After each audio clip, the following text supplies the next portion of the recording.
Yeah, the session is started now. So, hi, welcome to session three of healthcare, a day of South India Business Week. And the topic of this day is innovations in healthcare delivery, navigating challenges and seizing the opportunities. And the panelist we are having here is Dr. Shweta ma'am. She is founder of Eh-Maaya. And we also have Praggatti Rao ma'am, the founder, principal consultant of Educoncepts Indian initiatives. And also we have Sreedhar sir, who is the senior manager, security, cyber security in healthcare, Big Four Consulting. Hello, everyone. So, starting of the session, I think like Shweta ma'am, I'll start with you. Yeah. So can you tell me what is the inspired the creation of Eh-Maaya, and how does it contribute to improving access to healthcare services or addressing specific healthcare needs in the community? Basically, the Eh-Maaya, start of Eh-Maaya, it happened 3 to 4 years back. Actually, I am a practicing radiologist. I have my diagnostic centers, and for last 10 to 15 year, I am doing this experiment with my hair. So I have this curly wavy hair.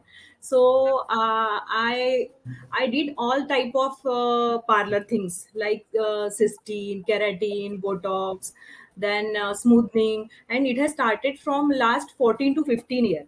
I did everything, and after process of that, it lasts for 6 to 7 months, and after that I started facing hair problem again, the hair loss, then frizzy hair, all that thing, and again this cycle is going on repeating. Then I go to parlor, she suggested me use this product, this do hair spa, or then after that she suggests me this is new treatment, do botox, and I did each and everything. And after that I am fed up of all this thing, ki what is happening, and as a doctor, as a radiologist, what I am doing, why I am listening to all this shit. So after this, after that, my husband, he's a chemical engineer. So he was working with Cipla previously. After that he was with Marico Parachute for last uh, 13 years. So he was into new product development with them, with Marico. So he has developed many a product for them. So in lockdown we had ample of time, so we started experimenting at home only. Ki let's do something for myself only. So we have started at in your kitchen, and from that we started making some homemade products only. So after the lockdown and all that thing, then we added my friends. I mean, my MBBS friend, my radiologist, gynec, who are in my circle. We asked them what are their problem, because I am in my 40s. So everyone has done some experiment with their hair, and we have come to the point that nobody is happy with what they are using and what they had done till now. Each and every female have hair problem, whether she is using some international hair product or whether she is using some homemade hair product. So according to that, then we made the formulation for hair type. Then we studied each and every hair type, each strand. Then we came to know that there are straight, wavy, curly, even there are subtypes in every hair type. So we have developed all these. I mean, we started developing these products according to hair type. Then we have distributed our samples to all of my friends. I mean, those who are in my friend circle, all are doctors. So we have distributed to them. Then their concerns and their inputs had come. Ki, this should be there. This should not be there. I want this. I want that, like this. Then again we have done the research for another 6 months. Then my friend's husband, who was a formulation expert, and even he was working with Parachute Marico, so we added him in our team. So like this we have developed a product which is unique in that self, because we want one thing is that we don't want a single chemical. not even alcohol. Apart from, there are many products which says this is sulfate free, but they put another name of sulfate in that. Not sulfate, they will disulfide, something related to sulfate, but it was there because we have studied many of the national and international brands that they says it is sulfate free, but this is basic sulfate free. They have a substitute for that sulfate. They say it's alcohol free, so it will be ethyl alcohol free. They will add some other alcohol to that. They say paraffin free, they say mineral oil free, and they will add another substitute for that. Like this, we have made this product. It doesn't have a single chemical, no chemical, and it's like water, like serum. We want to name is serum previously, but FDA doesn't give us the permission to say serum. So we it's like a water consistency. And after that, we have got all the certificates for this. We have got 15 certifications, uh, all national and some international certification also for our formulation. We had got this safe cosmetic certification from Australia also, and Indian certification, will all the certifications we have. So this month we have completed 1 year for Eh-Maaya, and till now it's on online basis. I mean, we have this our website. It's available on Amazon also. So from this month onward, we are planning to go offline. That too along with dermatologist only. So like this, the Eh-Maaya developed. Nice, ma'am. Nice. Basically, like I think like I'm also one of your targeted customer because I keep seeing your ads in your Facebook and Instagram. Oh, thank you. So all the best for that. So like the next question will go with Praggatti ma'am. Praggatti ma'am, can you tell me like what role does education and awareness play in promoting health literacy and prevent healthcare practices? How does Educoncepts India incorporate health promotion into these educational programs? Thank you so much for having me. And it's a big question, so I will be answering that in parts. So my first part is Educoncepts India initiatives has been more of a destined initiative than a designed one. So I started way back in 2007, and that was a time we started off with young kids or young adults, because that I was a new mother at that point in time, and I always wanted my kids to have the best of the world, right? Every mother has that. So when you have your first time, you have your children, you only want the best for them. So at that time, it was more about attitudinal and motivational shift. So it was such a passion project. But today, looking back, and thank you for making me looking back, because looking back, it looks like we have come a full circle. So what we started as leadership development programs for young adults, today we are doing it for parents, we are doing it for communities. We have also now been put up with a lot of entrepreneurs as well as some amazing international companies. So what we are doing now is we have a whole bandwidth of programs focusing on personal growth and development, focusing on mental health, focusing on emotional well-being and emotional intelligence. So if you look at it, every single bit of what we are considering today has become so relevant post-pandemic. Earlier, we were doing a great job. We were earning well. We were having our profits and everything. But today, I think it has more become of a project which we cannot do without. So if you look at this with education, what is happening post-pandemic? Post-pandemic, if I tell you what is happening, you will be disturbed. The children or the young adults, even the young force, which is, joining the workforce, they are disillusioned with what is happening. They are having burnout, stress. 77% of Indians show at least one sign of stress, which is a clear indicator that our EI is up for grabs. We have not been working enough on that. And that is where Educoncepts India fits in beautifully well. So we have two types of offerings. One is a remedial offering, where if somebody is going through any of mental health, personal growth and development, or EI kind of concerns, we pitch in and we create some great implementation plans. We also believe that strategy is a commodity. Aap Google pe jaiye, you'll find enough stuff to kind of bring it. Okay, this is what it is. But then how do you implement that stuff in a way that it is practically relevant and a person actually gets free from whatever is challenging or bothering them, is what we take immense pride in. And where is that coming from? Well, that is coming from all the feedbacks that we receive and how people are, our repeat customers.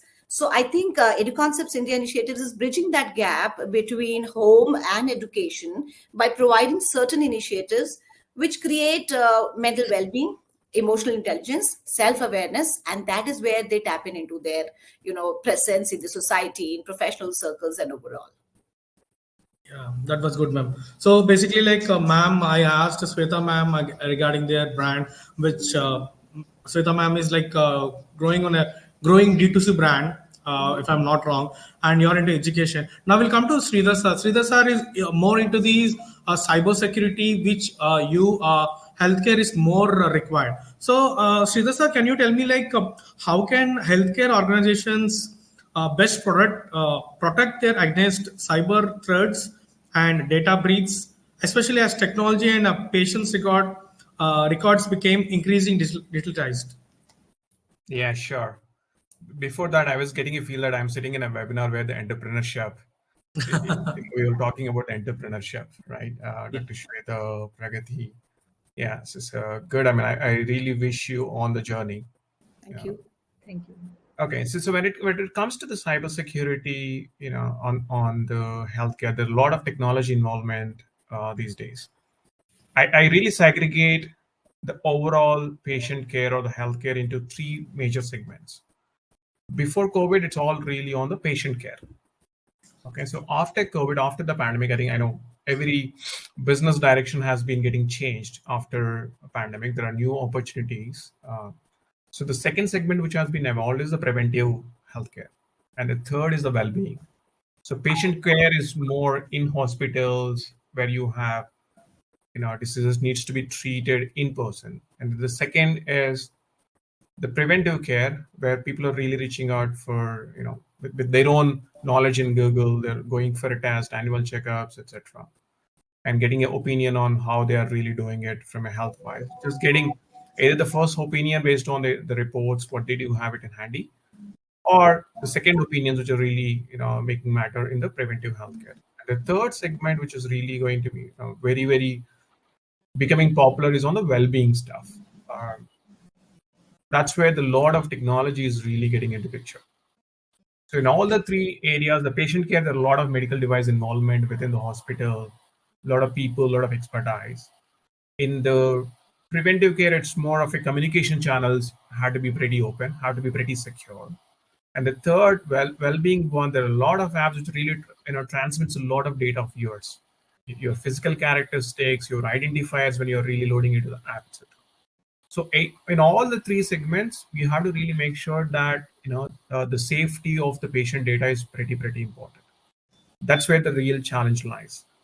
If the patient data has been compromised, in the first segment, if the data has been compromised, let's say example, the recent attack on AIMS, right? So the people are really got hospitalized and their data is, all the systems are really hacked.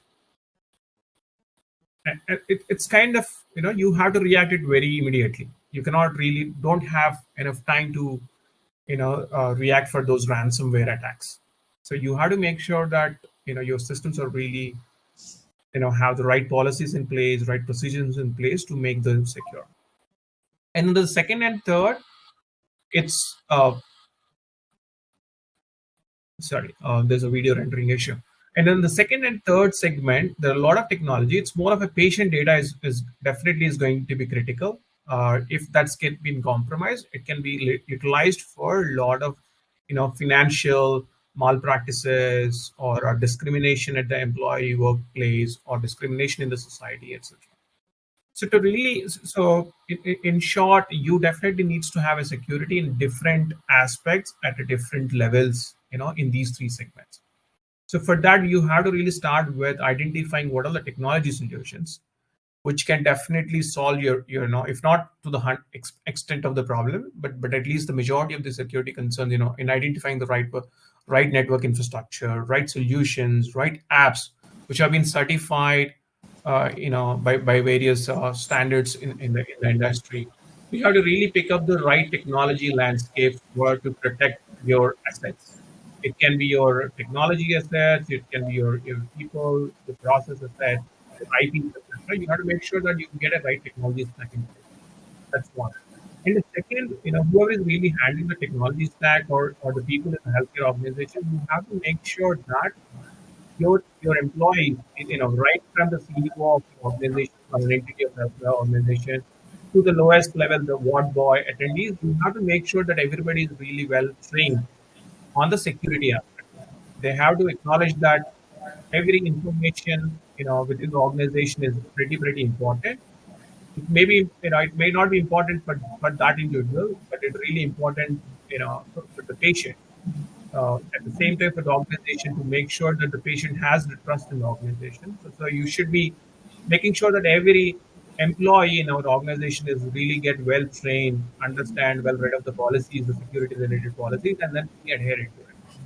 And third, you should be really looking at the setting up certain incidents, procedures, policies, etc., to make sure that if any attack happens, you should have a proper mechanism in the place to identify, contaminate that particular security event, and then doing a right mitigation in that.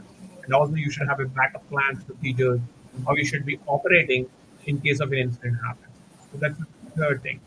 And the fourth, which is most important thing, is where they have a lot of talent, you have to proactively identify what is the threat intelligence for your organization or in the industry, so that you have to have a common platform where you can really exchange information of what are the threats or threat attacks that are really happening in worldwide, especially to healthcare industry.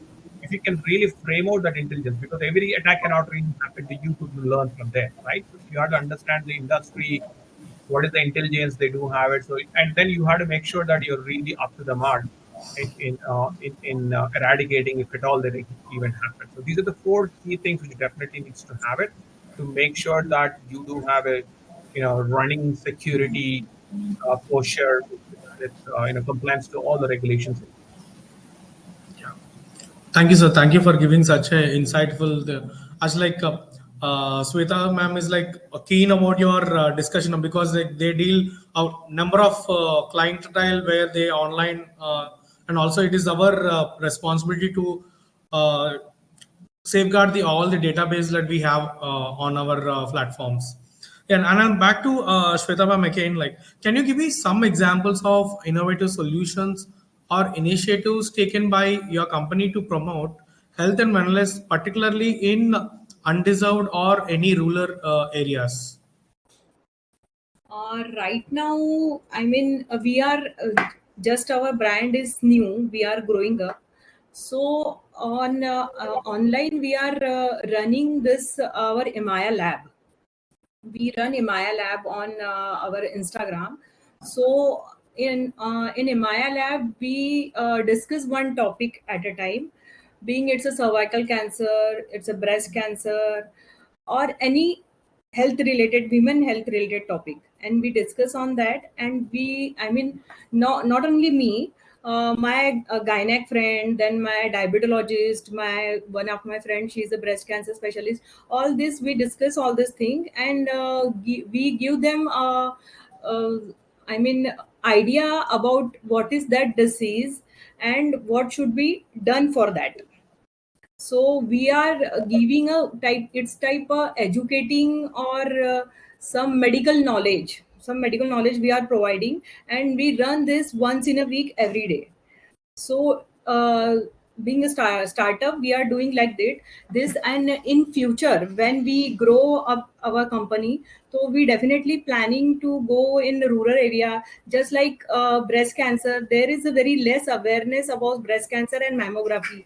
As I daily do this mammography and all that thing, which I mean everyone knows that breast cancer is grown, I mean it's growing a lot.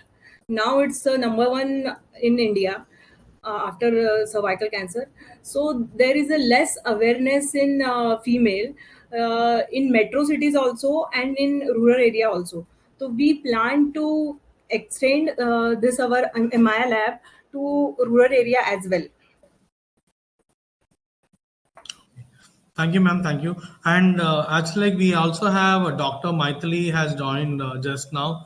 Mythili is a physiotherapist, an entrepreneur who runs a digital marketing, and also she has a MedWell physiotherapy and rehab clinic. And I also know Mythili as one of the influencer.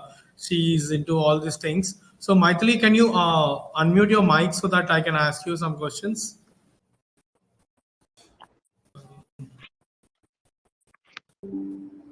Am I audible? Yes, you are audible, Yeah. Mythili. Yeah. So Mythili, can you tell me how do you leverage digital marketing strategies to promote healthcare services and reach a wider audience? And what is the unique challenge and opportunity do you have present in the healthcare industry? See, in this healthcare industry, there is a lot of competition and there are lots of clinics in the same area where we work. So mostly I focus on the SEO related, like search engine optimization and all. I use all the main keywords which are necessary when people search it on the Google, and also I'll be very active on Instagram because nowadays everyone is very active on Instagram and all. So I sometimes run the ads based on reels or any particular session or any other service which is very important for the people. So that I run as an ad on Instagram, but I don't run any ads on Google because that is not much effective. As I know, since 3 years I have a digital marketing company. So for healthcare industry, I guess in Google it's with SEO, and when it comes to Instagram, we can run an ad. Okay, okay. Thank you so much, Mythili, for giving good insightful answer. So let's I'll go with again with Praggatti ma'am. Praggatti ma'am, can you share me some examples of initiatives or campaigns undertaken by Educoncepts India to raise awareness about specific health issues or promote healthy lifestyle choices among the students and communities? See, if I have to talk of the initiatives, we've done so much that we've almost lost count. So in last 1.5 decade, we've been doing a lot of in-house programs where we get people join in our sessions, our inner communities, and these communities have some very deep conversations. Whether this is conversations about menopausal stress with women, or it's about the stress post-pandemic, the re-entry anxiety, and anxiety, fear, OCDs, and there's so much happening. So we've got a complete team of people who are not just psychologists, but also clinical psychologists and coaching experts. So when we work together, we make sure that we create something very holistic. So in past, if I have to tell you, we worked on students' motivation on something like attitudinal shift programs. And one of the programs, which is called I is one of our flagship program. So all the year round, there are batches happening for that, and people do participate in this. The beauty here is, so we started off with the young adults, but I think today it has become so important, an attitude shift for not just young adults, for most of us. So this is where this program has now stepped up to become Exceed Yourself, a woman. Not just women entrepreneurs, conscious, alert women. And then we moved on into communities where most of our sessions are working on a workshop model, self-awareness model, or sometimes interventions as well. So we are on board with a lot of communities, a lot of schools, and as and when they need our services, especially post-pandemic, if I have to tell you about the initiative which really worked, it was a very simple initiative, but it turned out to be one of the game changers for us. This initiative was Kulja Simsim. If I have to tell you more, you will actually smile at that. So post-pandemic, there was so much of re-entry anxiety that children didn't want to come out. Adults had their doubts about, going back into the social circles. Everybody was so fearful. And we also realized that in most homes, children were behind the doors. Rooms were closed, curtains were closed, not even sunlight being allowed.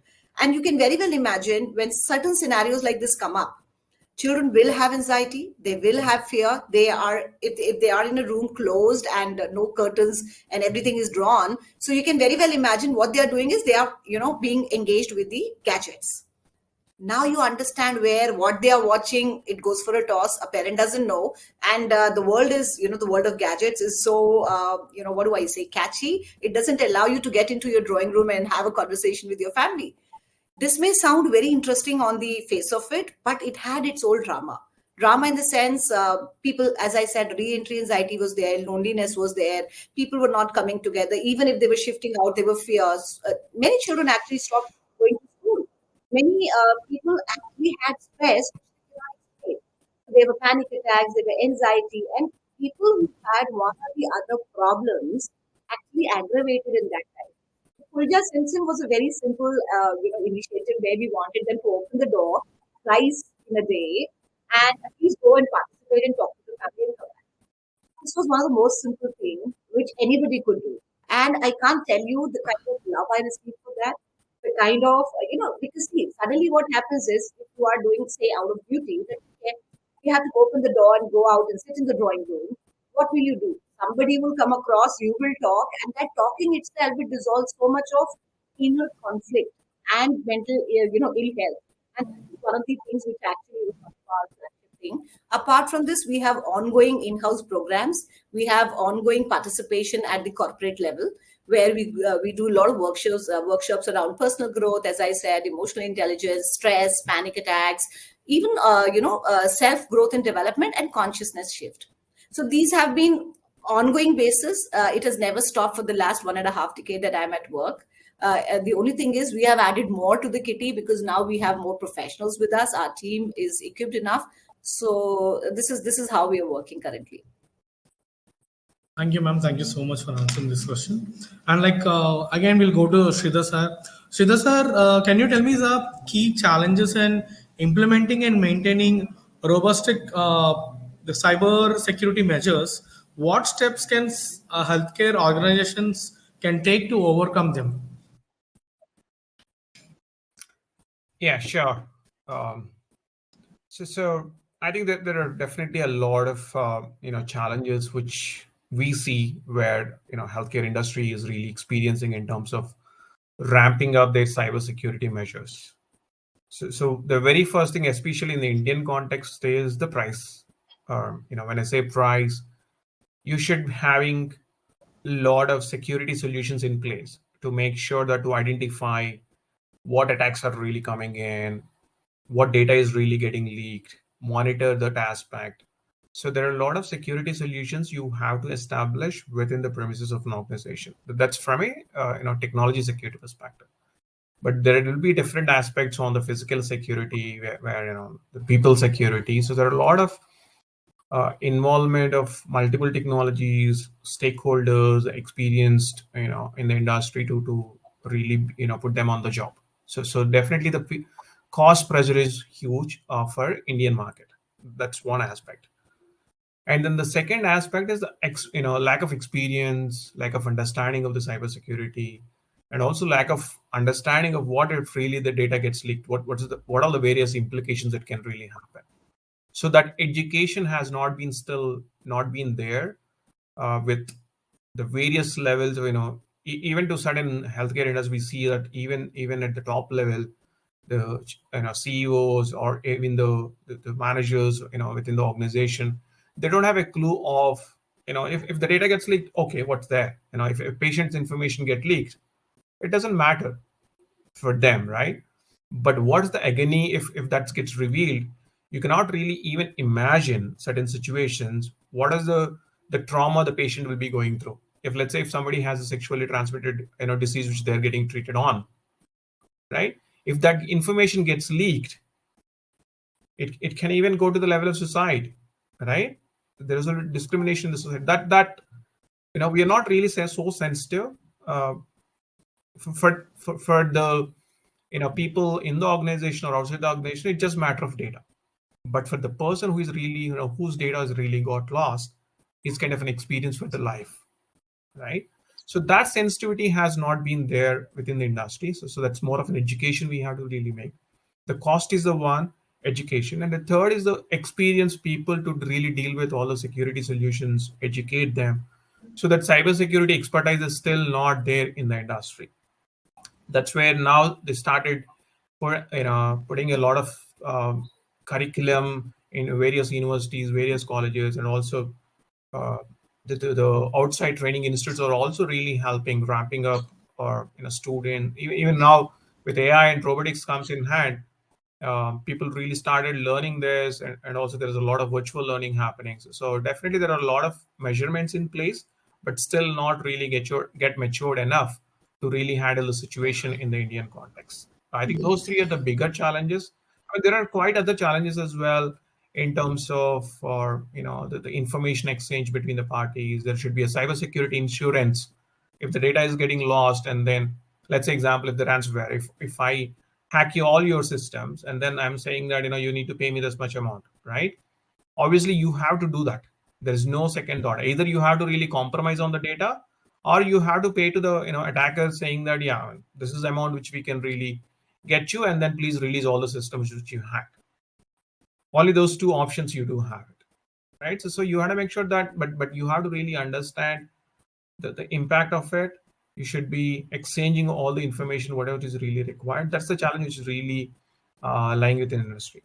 So to really overcome that, again, you have to really ramp up. And the cost is definitely, you cannot really take back. With a lot of AI is coming in, definitely there are a lot of platforms which can be open source that can be taken for consideration when you are really evaluating security measures. But definitely we have to do with a caution, because there are a lot of, you're not really sure. AI is more of it's learning on its own. If you really start giving your data to AI to really protect it, that can really share the information to anyone else in the world. So that it's also not really, you have to be, that's where a lot of people are really starting developing these AI models within the organization itself. They're not really depending upon the external models, even though they are really working effectively, because you don't know where your data goes tomorrow. So that's the challenge we do have it in the industry. But definitely, I mean, you have to really to overcome those challenges. You have to put the price on to make sure that, especially in the healthcare, because there are three factors. One, you can really say that to get the efficiency out of the system, you have to utilize the technology. And the second is, it should be economical, and then it should be affordable, both in terms of the cost savings for the healthcare organization as well as for the patient, right? And the third, it has to make sure that all the technology has to make sure that doctors are really spending a lot of time. We all will see doctors as as a machine, money makes too much of money, but the amount of effort they really spend in the background, the stress they will go through, the trauma they will go through in spending long hours, hearing patient by patient in this, understanding their personal situations, it's tremendous. That's a huge effort from the doctors. So if you're really, giving the technology with more secured fashion, they can spend a lot of time with the patient. Earlier they had to really collect all the information one by one and to really understand the patient. But with the technology in place, you can really get all this information at in a quick stack. And then all these the basic measurements, all these AI systems can really take the prawn. As soon as the scan gets done, what is the temperature, what is the BP, what is the sugar levels, all those things can be captured very easily, and then it can provide the information to the doctor, so that the doctor can spend a good reasonable amount of time with the patient, because that's where a lot of patients really lacks the trust with because they're not really getting the empathy. They're just getting, somebody came in, they say the problem, you just, because they don't have time. We always sometimes we think of the doctors are being arrogant, but the fact of the matter is they don't have enough time to really spend a lot of time with them, so they don't have an empathy. So if you can really done all these through with the technology with more secured passion, they can really spend time with empathy towards the patient. That's itself is the 50% cure, right? So a lot of challenges. Definitely you have to put a lot of cost, the initial cost, but after that it really settles. Once you really put the initial cost, I think things will really run on its own. You just need to keep on monitoring it. You should have a monitoring systems in place to make sure that your the patient data safety, and also there is an efficiency in the overall spectrum. Yeah. No, like our generation has seen a very transformation. For example, when I'm small, we used to have small books for hospital where the doctor should be used to write the this medicines and all. We used to get there and show them.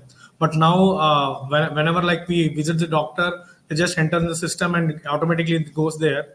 The transformation has happened in a very normal this years only. Yeah. So like I'll just go with. But just think through that. Yeah, to the same scenario you mentioned. What if the data gets Yes. compromised? Right, you are going to the same doctor over a period of time. He's treating you with all the information. What is the back of his mind, or in the technology space? What if that data gets compromised, or if you're not able to access that data tomorrow? Exactly. Right, you're not going to get treated in the same fashion. So that can result in your life or something else. Exactly. Yeah, I'll go with Shweta ma'am again. Like, in what ways do you collaborate with other healthcare stakeholders, such as hospitals or government agencies, to expand and reach the impact of Eh-Maaya initiatives? So this is right now we are just startup. So when we grow, we definitely, I mean, this is some unique product. So we definitely want the like I'm using this from the day of I mean the experiment start from me, so I know what is this. So I definitely want ki the product will reach to more number of females, and they will take the opportunity to use it and the feel the difference between the other product and this product, what is this. And because we have developed this out of passion, so we definitely in future we are looking forward for the collaboration with hospitals. Right now we have started with the dermatologist as well. From this month we are in a talking phase with dermatologist, and already few of the dermatologists they have started recommending this our products to their patients. So like this is a step one only. So in future we are planning to collaborate with more dermatologists, with more hospitals, and with more healthcare persons. Got it, ma'am. Got it. Yeah. So, like again, I'll come with Pragati ma'am's question. So, Pragati ma'am, can you how can educators and schools collaborate with healthcare providers and organizations to create a holistic approach to healthcare education and wellness promotion? Okay, allow me a little honesty here.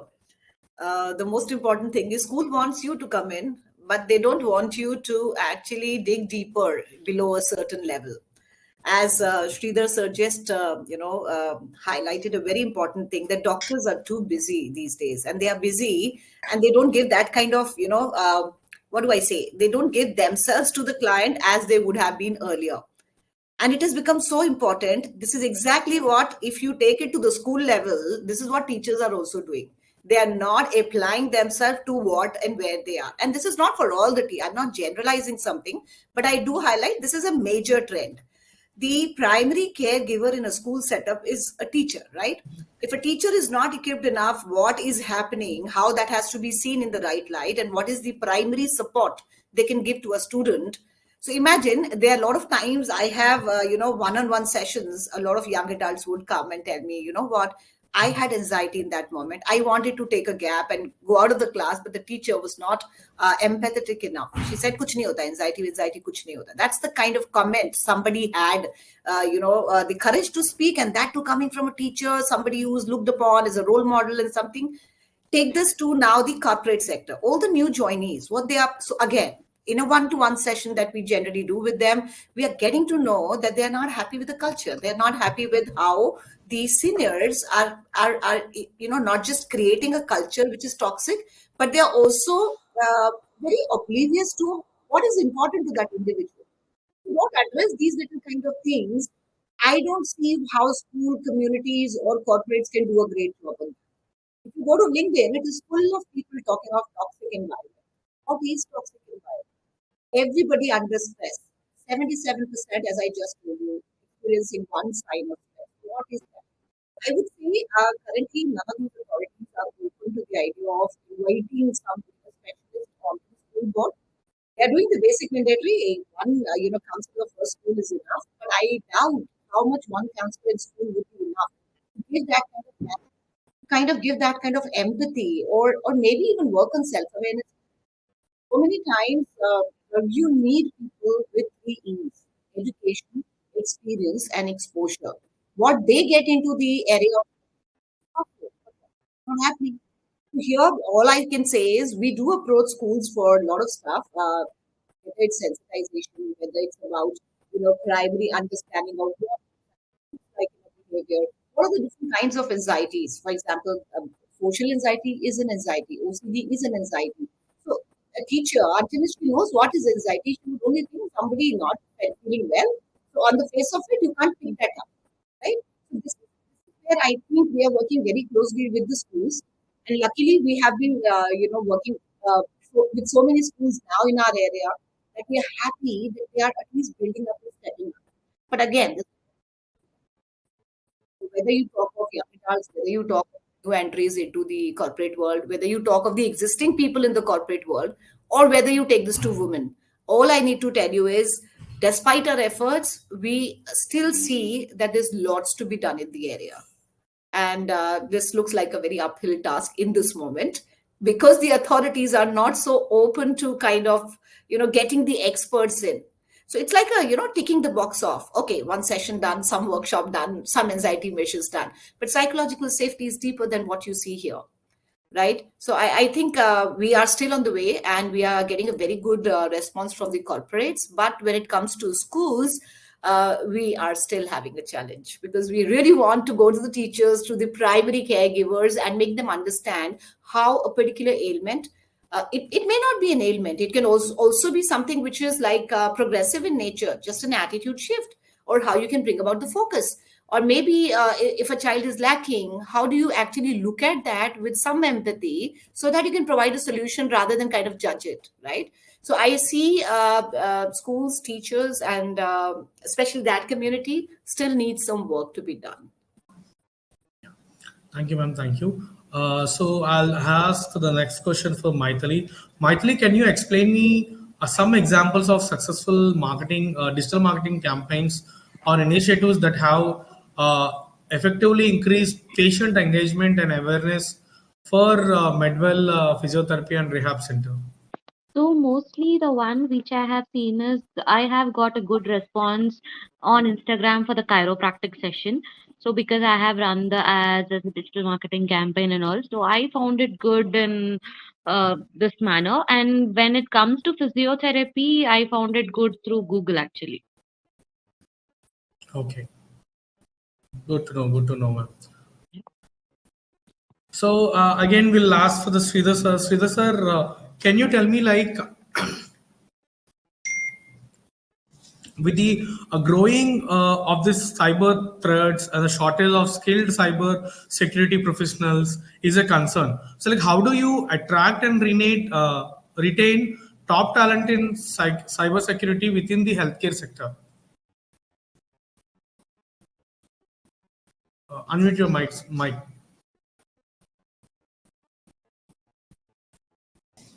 Sorry. Yeah, this is a problem just not to the healthcare industry alone. This is across all the industries where we're really struggling with the talent in cybersecurity. On the one hand, the hackers are really getting learned a lot, and then they're attacking, left and right. But on this side, you're really short of talent across the industries, not in healthcare. There is no shortcut to it. In simple words, you have to train more people. It has to be get into your academic curriculum. Have to make sure that you train students in that space. I mean, that you have to really understand that the significance of the security as the technology is evolving, especially with AI is coming into picture. Earlier, in either in the healthcare sector or in different sectors, earlier humans will be attacking different systems or attacking different physical systems or virtual thing. Now AI will attack, right? So if AI is attacking you write a tool, you write an engine which continuously attacks your technology, your systems and everything. How you have to be very powerful on the other side to make sure that you prevent that, right? So your solutions have to be pretty much powerful. That means that you need come up with a lot of experience in the market. You have to really make sure that you train people to really get up to speed of combating with the industry where it's really heading to in a more technology evaluation, which is really going to come going to be a disruptive thing, I can really say, in next 3 to 4 years. You cannot even imagine how the really AI is going to shape up the world. Yeah. Thank you so much, sir. So basically, like, when we have a panels here, you belong to cybersecurity, and madam belong to education sector, and madam belong to D2C brand, and Mythili is one of the also a doctor and belongs to digital marketing. like a group of discussions have gave us a very insightful discussions here. Thank you so much for joining here, and it's the end for the day. Thank you so much. Thank you. Yeah. Thank you. Thank you. Thank you so much.